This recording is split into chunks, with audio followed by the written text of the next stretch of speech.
Okay, delighted to be joined by Michael Conlan. Just to look ahead to your upcoming fight on March the 20th at the SSE Arena in Belfast. Mick, I'm sure it's been 2023 was your last appearance 23, yeah. on home soil. I'm sure you're looking forward to this one. Yeah, mate, I'm looking forward to it, and getting back to win aways in the arena. The last one wasn't great, but this one will be. Where are you at now? Looking forward to this fight. I'm in a great place, physically and mentally. I'm firing all cylinders, performing very well in the gym, and obviously showing it in my last fight and stuff. Everything is moving in the right direction towards that world title chance as I want. Brilliant. And let's talk about your last fight, Jack Bateson, down in the 3 Arena. Yeah. What a right hand to finish that off. It was one of the shots of your career, I would say. It was maybe it'd be up there with the shots, yeah, but it was just the perfect ending to a perfect night in a perfect arena. So it was my first time fighting in Dublin, and what a way to get the win. And talk to me about this chapter of your career. I mean, you mentioned there you've had a couple of setbacks. Yeah. That's one you said before, you lose once, or the final roll of the dice. What's different, or what's different about you for this chapter? I'm just making sure I enjoy this chapter. You know what I mean? As I have said on numerous occasions, it's the last run. If I was to lose again, that would be me saying goodbye to boxing. So this is a really enjoyable part of my career. People, I think, would feel a lot of pressure saying something like that, but to be honest, I feel like it just lifts a lot of pressure off my shoulders, and I'm able just to go and have fun.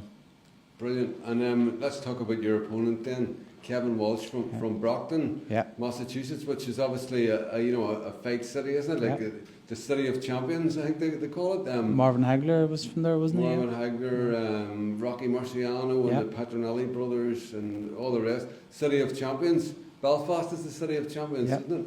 Yeah, definitely, and we'll have to show that on March 20th. But listen, Kevin's a good fighter. 19-0, 10 knockouts, and it's my 24th fight, I think. So I'm looking to go in and put a performance on, and end his unbeaten run, and continue mine towards the world title. And he looks like a guy who's very fit, strong. Somebody who's gonna, come forward. He'll come to win, won't he? And watch the. Yeah, listen, he looks very dangerous.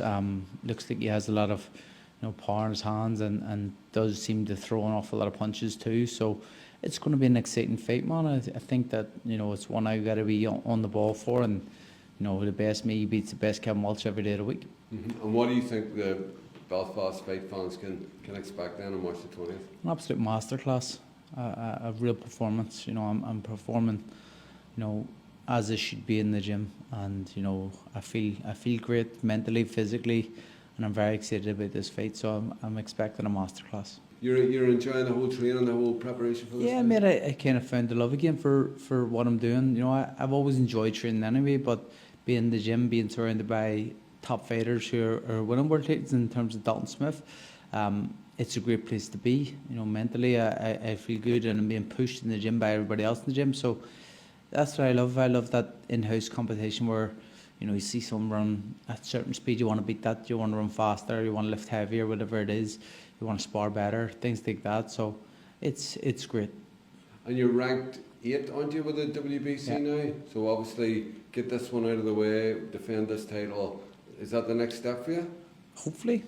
Please God, listen, stranger things have happened. My rank will go after this, and there's a possibility of a world title chance after this fight, or maybe the fight after that, who knows. But my sole focus is on Kevin Walsh, obviously, and getting that job done first. But there is an awful lot of carrot at the end for me to look at and want to get. Yeah, it's shaping up to be an exciting fight. It's not like against a guy, as you mentioned, he's unbeaten. You'll come here to win. You're going to have moments in it where you are going to be tested. I guess that's what you want and what you expect at this level. 100%. Listen, if I want to be a world champion, I have to be beating guys like Kevin Walsh, and I plan on doing that. He'll come in here with an awful lot of confidence and thinking he's going to come in and make the upset, but that's not going to happen. Definitely not on March 20. And when you take into consideration your career, setbacks, wins, coming back, where do you feel in terms of like your game, in, you know, with the experience and all you've got? Are you as good as ever, better than ever? I think so. Listen, there'll be some things that probably aren't there as much as what they used to be when I was younger. That's natural. Time does that. But you know, I think that, you know, experience, my preparation, I'm still learning every day in the gym. You know, that's something that a lot of fighters don't do. Is, you know, they get to a certain level and stop learning and just think they know it all. But you know, I'm learning every day under Grant Smith, and I feel like I'm improving every day under Grant Smith, especially when I'm watching how I'm sparring and how each bar I'm getting better and better and better. So, you know, yeah, I'm in a very good place mentally and physically. And hungry as ever for that title? Hungrier than ever. Hungrier than ever. You know, that world title is looming.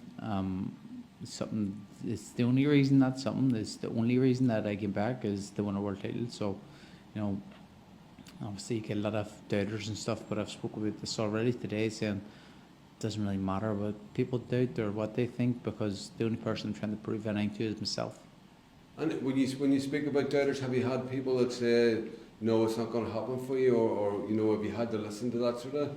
You see it. Listen, you can see it, but it depends what you do with that when you see it. If you take it in, or if you, no one's really going to come up and say it to your face. No one really have to do that. But yeah, listen, I've seen people say things like that, and it is what it is. It's social media, isn't it? And it's a world where everybody has an opinion, and not all would matter. And you've got to use that negativity if it's there to drive you on. No, I don't use that at all for motivation. The only motivation I need is myself, and me doing a world title. My self-determination is the only motivation I need.